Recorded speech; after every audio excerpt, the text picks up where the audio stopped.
이 시대에 우리에게 필요한 것은 기독교적인 건강한 문화를 어떻게 이끌어갈 것인가, 각고의 노력이 그 무엇보다도 필요하다라고 생각합니다.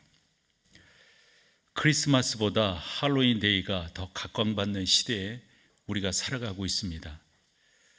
그렇다고 해서 희생한 그들을 이러니 저러니 말하려고 하는 것은 아닙니다. 미국에서는 이와 같은 할로윈 데이를 어떻게 지내고 있는가라고 물어보았더니 교회 안에서 그 문화를 희석시키기 위해서 교회 안에 나름대로 행사를 한다라고 들었습니다. 왜 교회 안에서 그런 행사를 하는가? 제 나름대로 생각하며 또 질문을 했습니다. 할로원 또는 할로윈 이런 표현을 할 수가 있는데 그 문화적 배경을 봤더니 매년 11월 1일이 모든 성인의 날 이렇게 되어져 있어요. 유럽의 문화인데요. 그 전날인 10월 31일을 나름대로 기념을 하면서 영미권에서 공휴일은 아니지만 상업적인 성격을 띤 그러한 날로 지키는데 우리가 그런 날을 할로윈 또는 할로원 데이 이렇게 말을 합니다. 우리나라에는 여러 기념일들이 참 많죠. 어느 분이 오늘 그 뭐라고 그래? 빼빼로라고 그러나 그걸 먼저 주셨던데 이런 날들이 참 많습니다. 그런데 중요한 것은 우리가 이런 날들을 어떻게 기독교적으로 해석하며 나아가느냐, 이게 무엇보다도 의미가 있을 겁니다. 좀 더 설명을 드리면 할로윈 데이라고 하는 것은 이제 11월 1일 전에 귀신을 쫓아내고 악마를 쫓아내고 그것을 우리가 기독교적인 용어로 축사한다고 하는데 그런 행사를 하는 것이 할로윈 데이의 근본이었습니다.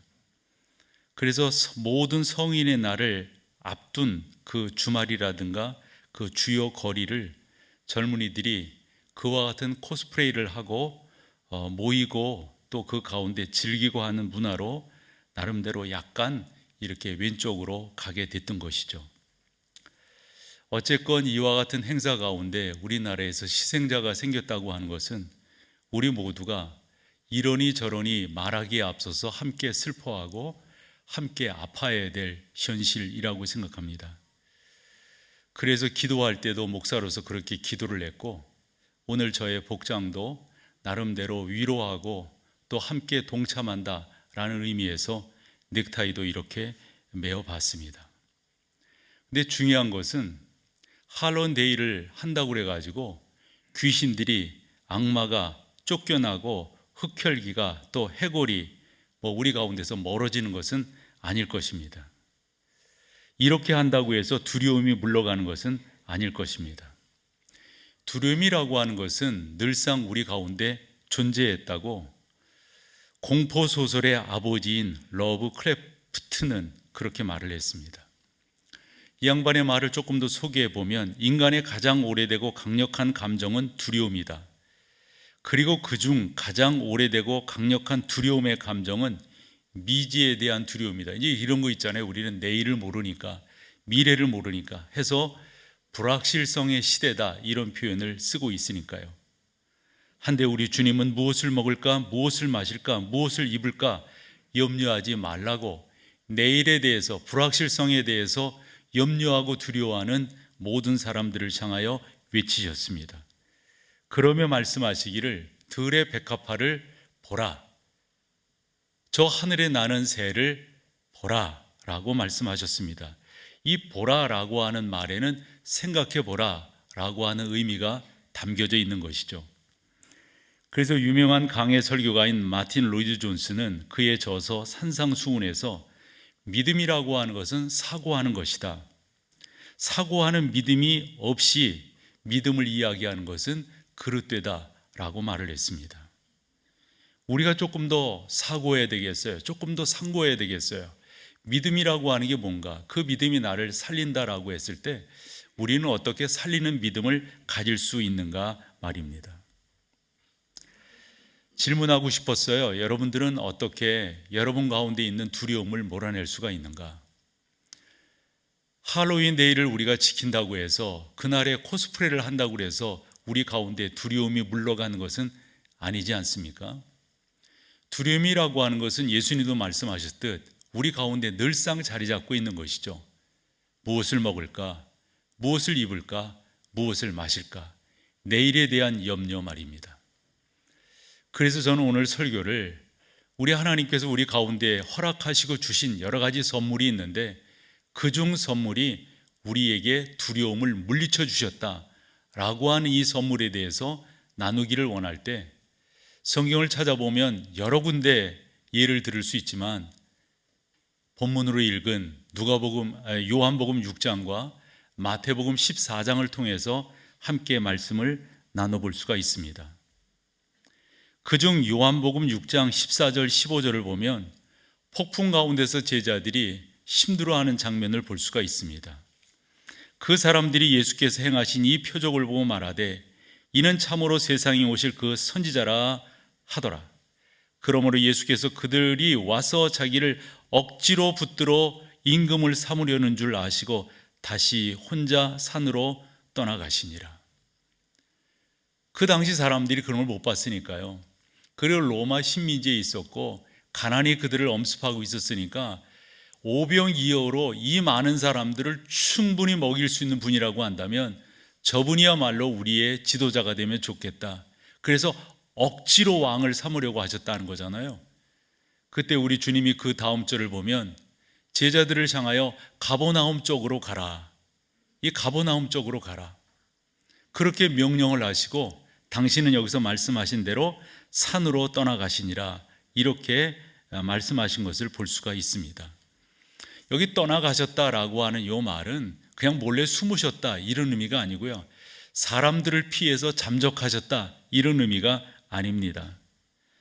어느 번역 성경이 번역하기를 예수께서 기도하시기 위해 떠나셨다.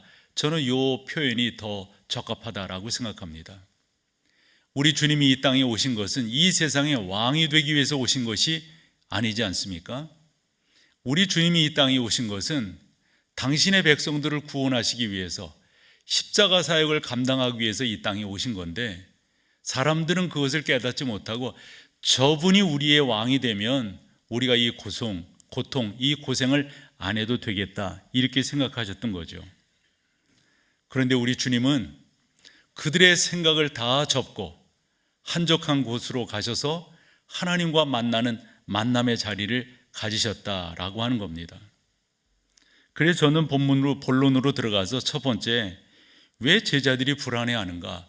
이분과 함께 하시는데 제자들이 불안해하는 그 이유, 원인은 뭔가 하는 것을 여러분과 먼저 나눠보기를 소망합니다. 요한복음 6장 16절 17절을 보면 저물매 제자들이 바다에 내려가서 배를 타고 바다를 건너 가버나움으로 가는데 이미 어두웠고 예수는 아직 그들에게 오시지 아니하셨다 이렇게 되어져 있습니다. 우리의 질문이 이런 데 있거든요.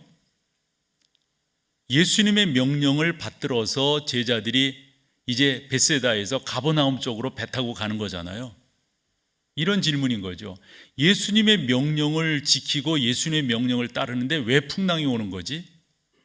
이런 질문을 하게 됩니다. 우리가 쉽게 생각해 보면 출애굽기 2장에서 이스라엘 백성들이 하나님 우리를 구원해 주세요 이렇게 부르짖을 때 모세를 동원하셔서 하나님께서 이스라엘 백성들을 출애굽시키신다고요.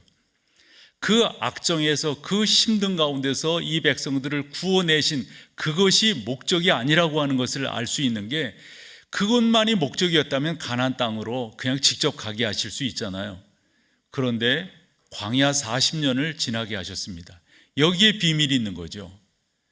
하나님께서 우리를 도우시고 우리를 인도하시고 우리를 붙드시는 데는 이거예요, 여러분. 훈련입니다. 다르게 표현하면 연단입니다. 우리는 바로 그 과정 속에 있습니다. 신학적 용어를 쓴다면 우리는 지금 성화되어져 가는 거죠. 점점. 그래서 구원의 서정을 시제로 표현해 본다면 우리는 구원 받았어요. 그 다음이 중요합니다. 현재적 시제로 뭐죠? 우리는 구원 받고 있어요. 여러분 그 말이 좀 어색하지 않아요? 구원 받고 있다. 우리는 구원 받을 거예요. 아직 미래에 완전하게 이루어질 것을 보는 것이죠. 다시금 현재 시제로서 구원 받고 있다. 이게 뭐예요, 여러분? 우리는 연단 받고 있는 거거든요. 우리 훈련 받고 있는 거거든요. 하나님께서 우리를 구원하셔서 당신의 자녀로 삼으셔서 천국 백성이 되게 하시는 것 너무도 귀한 것인데, 그냥 천국 백성이 되게 하시는 것이 아니라 우리를 훈련시키셔서 연단받게 하셔서 당신의 분명한 자녀가 되게 하신다라고 하는 겁니다. 다시금 말씀드리면, 우리 주님의 명령을 받들어서 제자들이 배를 타고 나름대로 명령을 좇아서 지금 떠난 길이었는데 왜 그 길 가운데 어려움이 오는가? 어려움도 보통 어려움이 아니라고 하는 것을 우리가 알게 됩니다. 그런데 여러분, 이 사건을 마태, 마가, 누가, 요한복음이 다 기록을 하고 있는데요, 특별히 다른 마태나 누가나 요한은 이 부분을 강조하지 않는데 마가가 이 부분을 강조해 주고 있습니다. 그게 마가복음 6장 48절인데, 심겹게 노젓는 것을 보시고 밤 사경쯤에 우리 주님께서 그 물 위를 걸어서 제자들에게 오셨다, 이 말씀이에요. 근데 여러분, 여기서 심겹게 노젓는 것이라고 하는 것은 여러분들이 금방 아시잖아요. 바람, 그 풍랑이는 가운데서 제자들이 그것을 이겨내기 위해서, 이 갈릴리 바다에서 그들이 잔뼈가 굵었기 때문에 어떻게 노를 지어 어떻게 돛대를 세워서 가면 될 것인가 알고 있었다고요. 그런데 그게 보통 풍랑이 아니었기에 심겨하고 있었고 죽을 지경이었던 거죠. 그런데 그 과정을 마태도 누가도 요한도 침묵하는데 누구만? 저자 마가만은 이 사실을 이렇게 우리 가운데 소개하고 있다고요. 심겹게 노젓는 것을 뭐 하시고요? 보시고. 저 보시고라고 하는 저 단어가 중요합니다. 헬라어로 에이도라고 하는 단어가 쓰였는데요, 저 에이도라고 하는 단어는 얘들이 어디쯤 가고 있지? 아우, 저기 가고 있구나, 이게 아닙니다.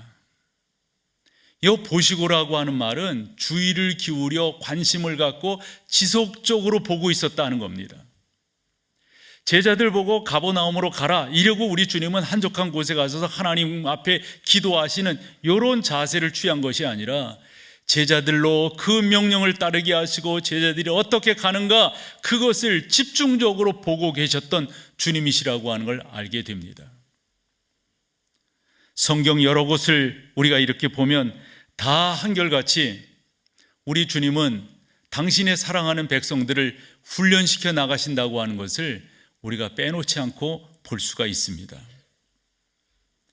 그러한 상황에서 이제 베드로가 물 위를 걸어오시는 예수님을 만나고 그 가운데서 물 위를 걷게 되는 그런 영적인 체험을 하게 됩니다. 계속되는 성경을 좀 읽어볼게요. 요한복음 6장 19절로 20절입니다. 이 성경 같이 한번 읽어보실까요? 시작. 제자들이 노를 저어 10여리쯤 가다가 예수께서 바다 위로 걸어 배에 가까이 오심을 보고 두려워하거늘 이르시되 내니 두려워하지 말라 하신대. 여러분, 여기에서 제자들이 예수님께서 그 호수를 건너서 배 있는 곳으로 가까이 오심을 보고 두려워했다. 왜 두려워했을까요? 두려워한 이유가 어디 있을까요? 우리가 지금 요한복음을 보고 있는데 마태복음과 마가복음에 보면 그들이 두려워한 이유를 물 위로 사람들이 걷는다는 걸 상상할 수가 없잖아요. 본 적도 없고요. 그래서 뭐라고 마태와 마가복음엔 이야기하고 있냐면 유령이라고 생각을 했어요.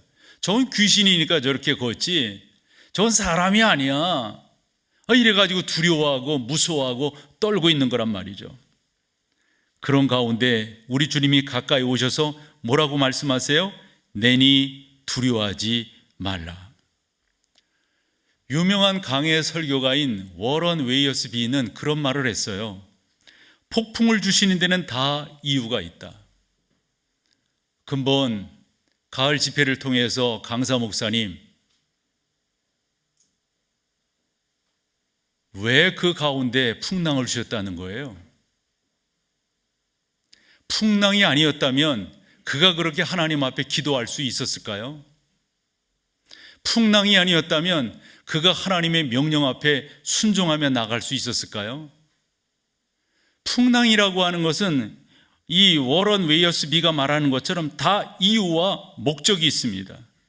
이 양반이 계속하는 이야기가 뭐냐면, 이유는 주님께서 우리의 삶에 폭풍을 주시지 않았다면 우리가 자만하고 우리가 결국 실패하게 될 것이다. 폭풍이라고 하는 것이 유익하다는 거예요. 여러분들이 다 암송하시는 로마서 8장 28절이 있습니다. 하나님께 사랑하시는 자, 곧 그 뜻대로 부르심을 받은 자들, 입은 자들에게는 뭐죠? 모든 것이 합력하여 선을 이룬다. 풍랑도 여러분 유익한 거예요.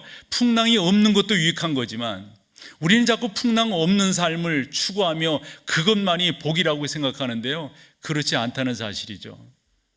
여러분 아시잖아요. 햇볕만 계속 내리쬐면은 그 땅이 어떻게 된다고요? 사막이 된다는 거 아시잖아요.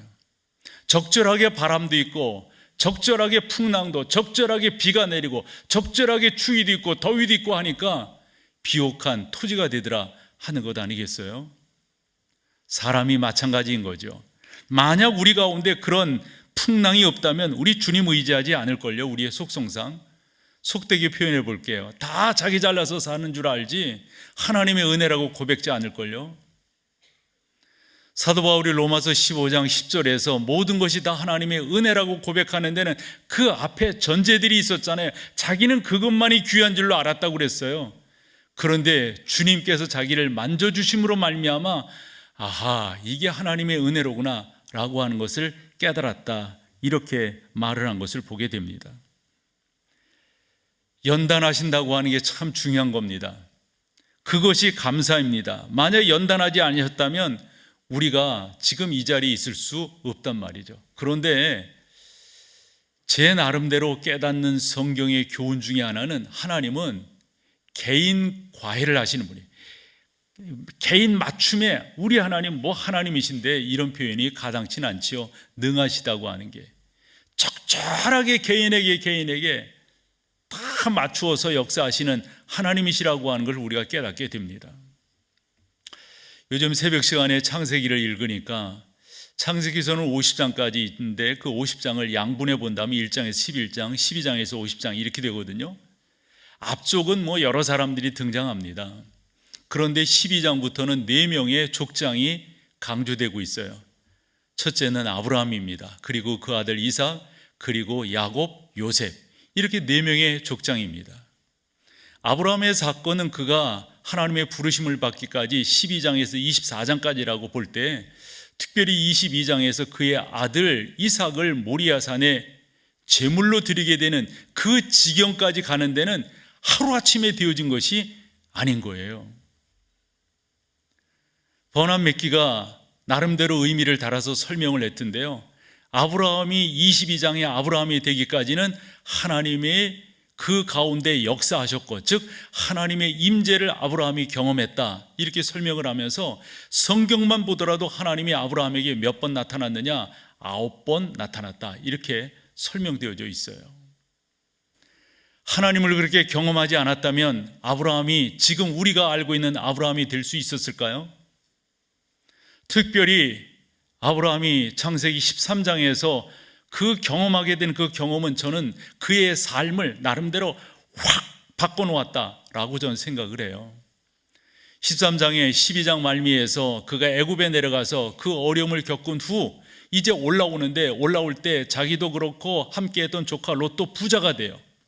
부자가 돼가지고 올라오면서 나름대로 이렇게 했다가는 서로 다투게 되니 우리 서로 이제 세간을 나누자. 그래가지고 아브라함과 롯이 나누는데, 롯이 바라보고 간 곳은 어디입니까? 그런데요, 그런데. 그래서 롯은 나름대로 여호와의 물된 동상 갖고 애굽 땅 것 같았다 그러면서 아브라함은 눈에 보기 좋은 것을 선택하지 아니하셨어요. 하나님이 함께 하시고 하나님이 역사하시고 하나님이 붙들어 주신다고 하는 게 진짜라고 하는 것을 애굽에 내려갔다 오면서 깨달았다고요. 사실 그 후에 13장에서 어떤 일이 벌어집니까?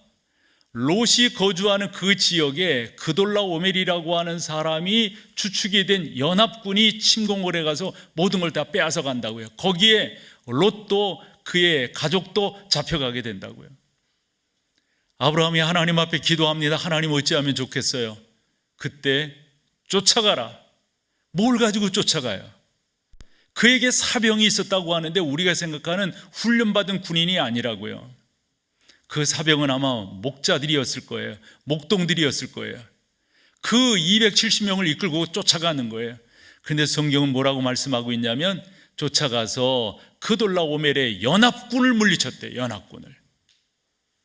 그리고 롯과 그 모든 것들을 구해가지고 돌아오는, 그러면서 멜기세덱을 만나 아브라함이 이렇게 헌신하겠다고, 그 멜기세덱을 우리는 하나님의 현현으로 알고 있지 않습니까? 말인즉슨 아브라함이 그와 같은 과정들을 통해서 창세기 22장 그의 아들 이삭을 모리아산에 제물로 드리는 그 단계까지 가는데, 다 보면 폭풍과 함께하는 그 고난과 그 모든 어려움의 연속이었다고 하는 사실을 우리가 다 알 수가 있습니다. 약속된 것이 늦어질 때 하나님께 속되게 따져요. 왜 하나님 주신다고 한 거 안 주시는 거예요? 하나님이 일부러 안 주시나요? 받을 만하지 않기 때문에, 아직 훈련이 덜 됐기 때문에, 아직 연단이 덜 됐기 때문에. 우리 하나님은 우리를 구원하셔서 당신의 자녀로 삼으셔서 그냥 잘 먹이고 잘 이렇게 해서 천국에 이끌어가는 게 목적이 아니라 이 땅에서 우리를 훈련시키셔서 당신의 자녀 삼으시는 게 목적이라고 하는 것을 성경을 통해서 깨닫게 돼요. 그래서 폭풍이 이는 바다가 제자들에게 허락된 거라고요. 26장에 나오는 이삭을 보더라도 창세기 26장에 이 이삭이, 저는 그렇게 생각해요. 아버지 아브라함에게 너무도 훈련을 잘 받았다라고 생각을 합니다. 그럴 목자들이 와서 빼앗는 거예요. 또 하면 빼앗는 거예요. 근데 여러분, 빼앗기는 게 그냥 양, 소 몇 마리가 아니에요. 생명의 근원입니다. 물이니까요. 물이 없으면 사람도 살지 못하지만 짐승도 못 키우니까요. 그래서 그 물이라고 하는 것은 초지를 또 말하기도 한다. 그들이 목축을 하는 사람인데 물과 초지를 빼앗기면 어떻게 해요? 그런데 이삭이 창세기 26장에서 그랄 목자들이 와서 다투면 다투지 아니하고 또 양보하고 또 양보하고 또 양보해요. 저는 아브라함에게, 아버지에게 배웠으리라고 생각을 해요. 그 아버지는 계속해서 이렇게 살아야 된다, 이분이 바로 우리의 하나님이시다 라고 가르쳐 주었다라고 믿는 이유는 창세기 26장 말미에서 그날 밤 하나님이 이삭을 신방 오세요. 그러시면서 이리 말씀하신다고요.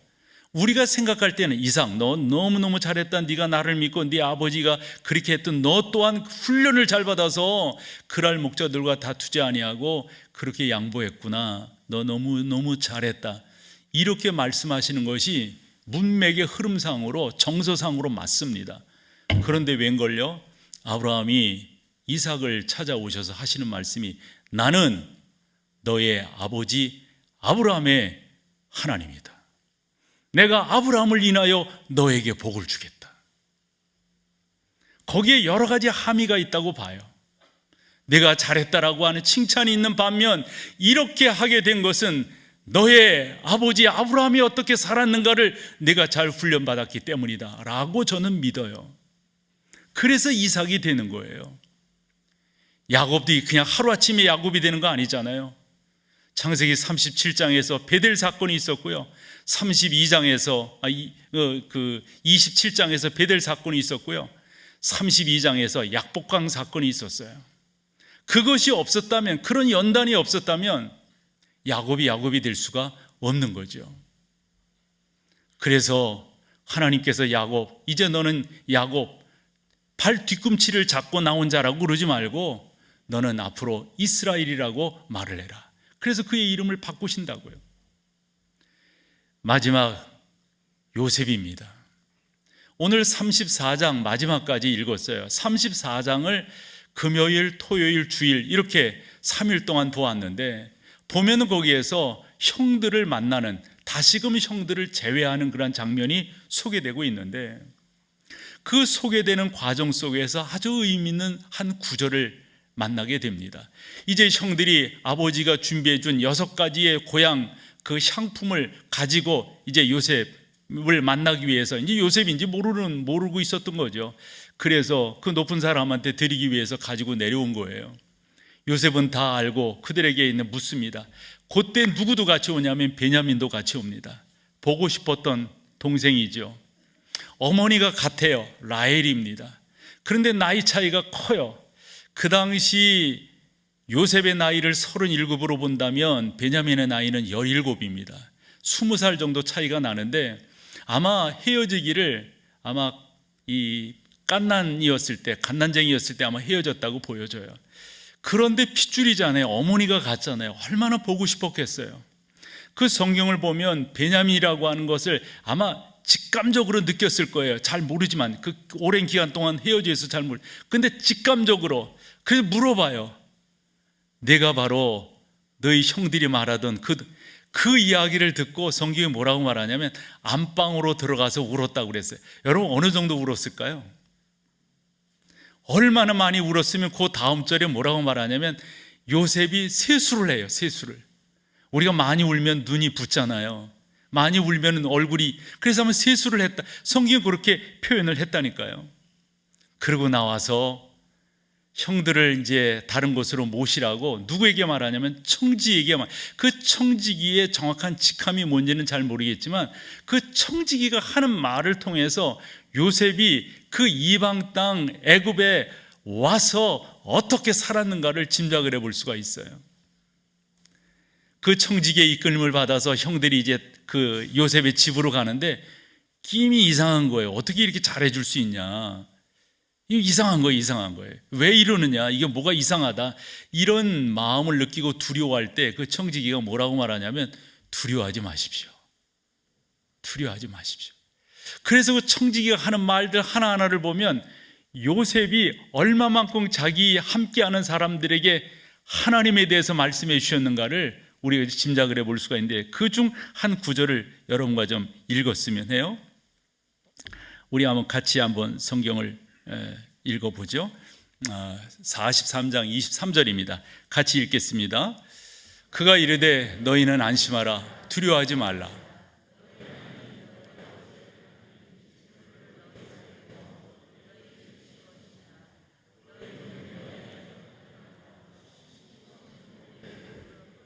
여러분 여기서 시므온은 혹시 안 데리고 오면 어떻게 하나 싶어가지고 볼모로 잡아두었던 둘째 형입니다.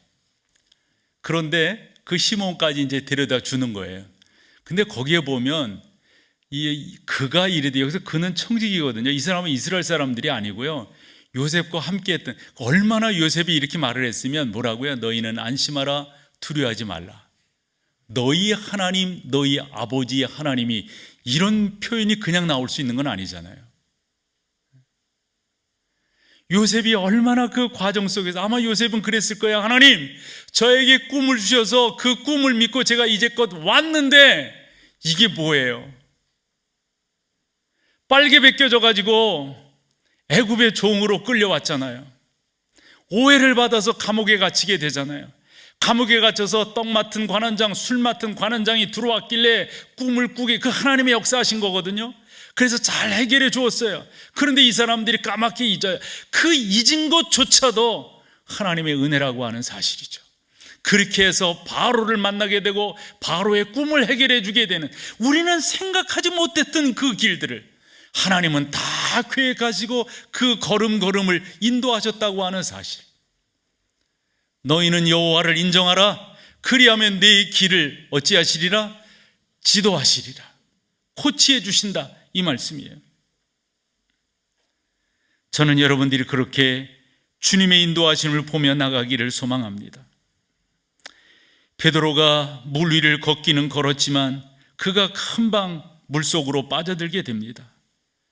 우리 주님께서 제자들에게 걸어오십니다.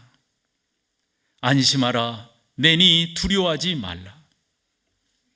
많이들 그런 설교를 하셨고 여러분들이 들으셨을 거예요. 주님을 바라볼 때는 베드로가 물 위를 걸을 수 있었지만 바다를 바라보게 되니까 그 가운데 빠지게 되었다.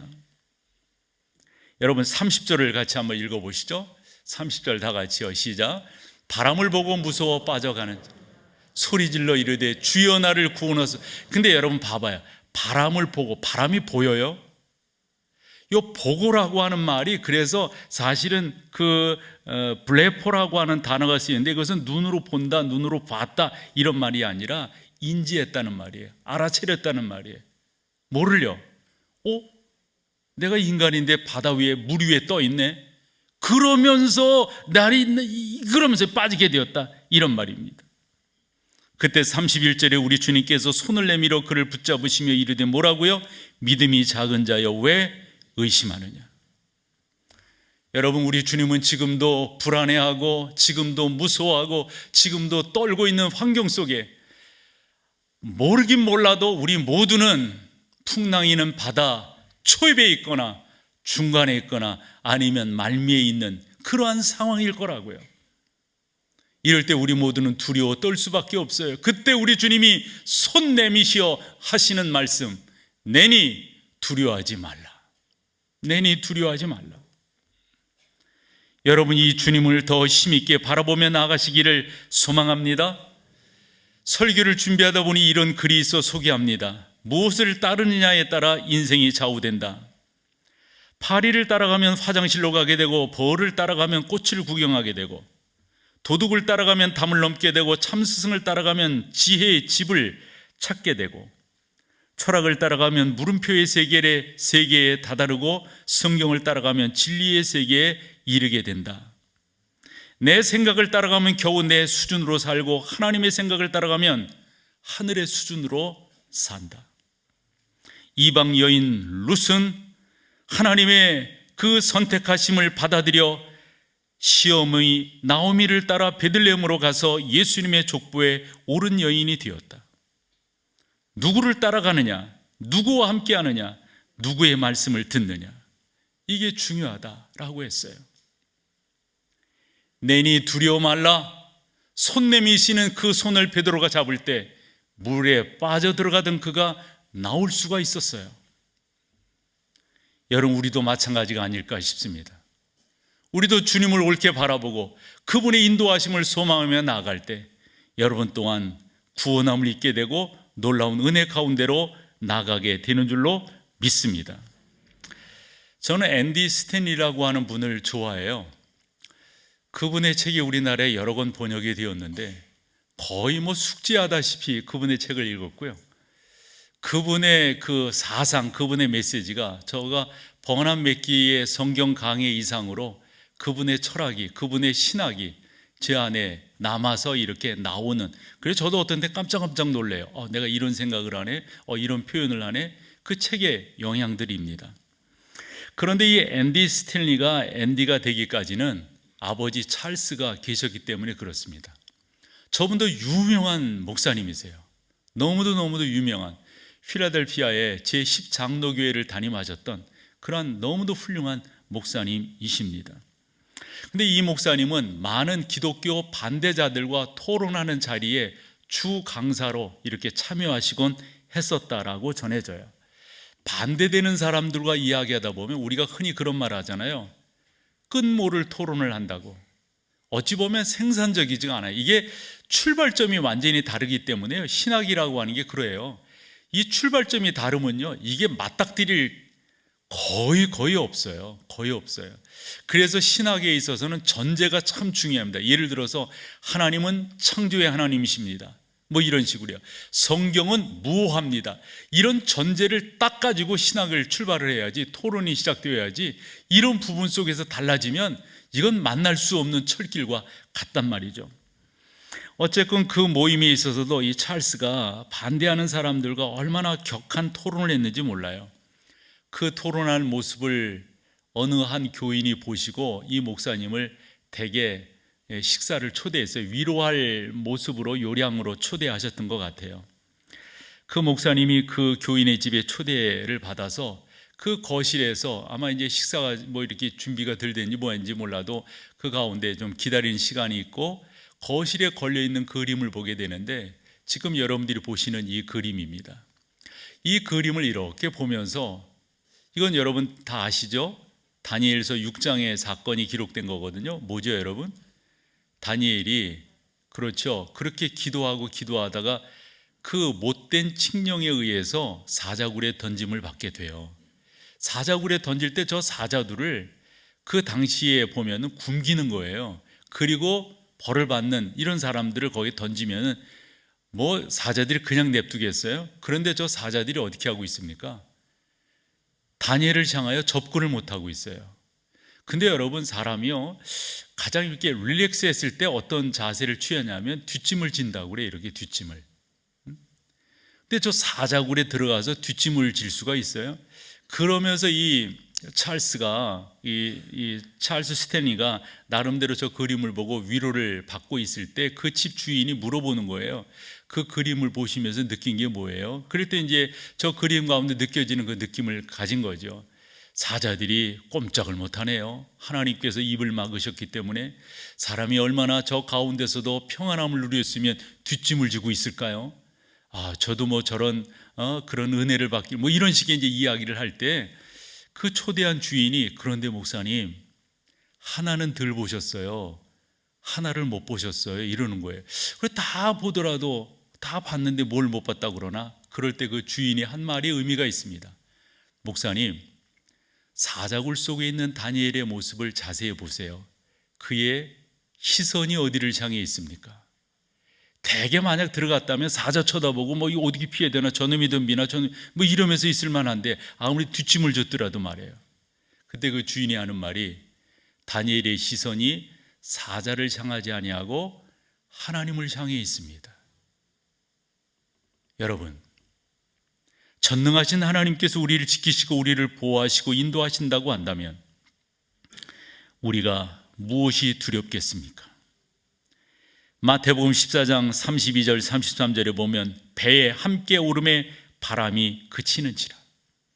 우리 예수님께서 배에 오르니까 우리 예수님께서 우리의 손을 잡아 우리와 함께 하시는 동시에 우리가 성장되고 우리가 성숙되어서 어찌 되는 거예요? 잔잔함을 경험하게 되는 거예요. 그렇다고 파도가 그렇다고 바람이 없는 건 아니에요. 그 가운데서 잔잔함을 느끼는 거예요. 그 다음 절, 배에 있는 사람들이 이게 목적인 거예요. 풍랑이 일어나게 되었던 목적인 거예요. 같이 읽어봐 보세요. 시작. 배에 있는 사람들이 예수께 절하며 이르되 뭐라고요? 진실로 하나님의 아들이도소이다 하더라. 사랑하는 여러분, 이것만큼 귀한 것이 없습니다. 소망합니다. 두려움이라고 하는 게 그저 그런 행사한다고, 그런 어떤 시즌을 맞이한다고, 그런 모습을 취한다고, 그런 퍼포먼스를 행한다고 두려움이 없어지는 것은 아닐 것입니다. 우리가 분명 믿기로 두려움은 예수 그리스도를 만날 때, 예수 그리스도가 내 손을 잡아줄 때, 예수 그리스도께서 나와 우리와 우리 삶 속에 역사하실 때 두려움은 물러가게 되는 줄로 믿습니다. 사랑하는 여러분들이 그 가운데 나가기를 원합니다. 저는 요즘 기도할 때 이 성경 말씀이 자꾸 떠올라요. 믿음의 주요 또 온전케 하시는 인 예수를 바라보자. 히브리서 12장 2절에 있는 말씀이에요. 근데 1절부터 보면은 이러므로 우리에게 구름같이 둘러싼, 그게 이제 그 앞에 11장을 말하는 거거든요. 11장에 등장한 그 믿음의 영웅들을 말하는 거예요. 둘러싼 허다한 증인들이 있으니 모든 무거운 것과 나를 얽매이고 있는 죄성, 이런 것들, 또 그런 모든 것들을 벗어버리고 인내로서 우리 앞에 당한 경주를 경주하며 믿음의 주요 또 온전케 하시는 이인 예수를 뭐 하자고요? 바라보자고요. 히브리서는 13장으로 구성되어져 있는데 저는 두 구절이 히브리서의 핵심 강조점이다라고 믿어요. 하나는 3장 1절, 그 다음에 히브리서 12장 2절입니다. 3장 1절은 뭐라고 말하냐면 예수 그리스도를 깊이 생각하라. 12장 2절은 믿음의 주요 또 온전케 하시는 이인 예수를 여러분 바라봐야 됩니다. 이럴 때 여러분 가운데 두려움은 물러가게 될 줄로 믿습니다. 하나님의 놀라운 은혜를 경험하게 되시는 여러분들이신 줄로 믿습니다.